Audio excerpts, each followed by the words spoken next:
If God is all-knowing, why would he create a being he knew would turn into the devil? Why allow rebellion in heaven when he could have prevented it with just one word? Welcome to Bible Breakdown, where we don't just read the Bible, we break it down verse by verse, truth by truth.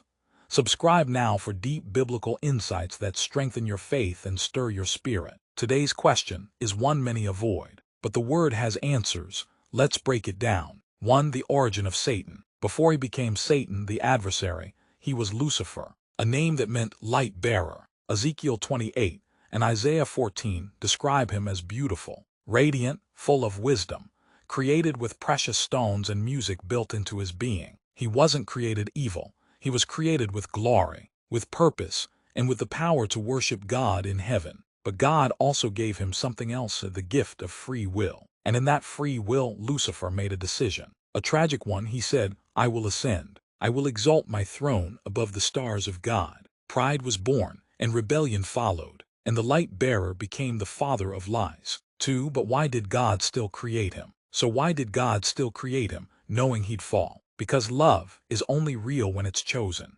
God didn't want robotic worship. He wanted real relationship.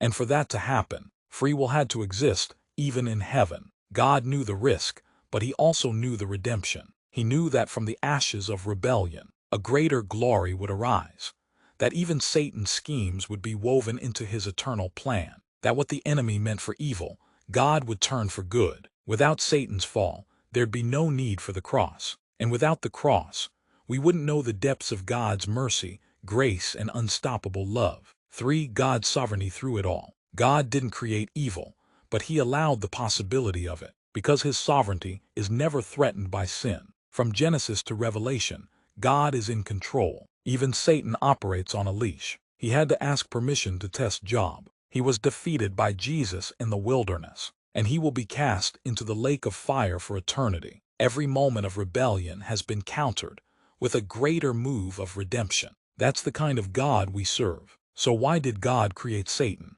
Knowing he'd rebel. Because God's plan is bigger than the fall. His love is deeper than rebellion, and his victory is greater than any darkness. Don't let the enemy's existence make you question God's goodness. Let it remind you of how powerful your salvation truly is. This is Bible Breakdown. Subscribe for more bold truth, broken down and built up in the Word. Until next time, stay rooted, stay ready, and stay in the Word.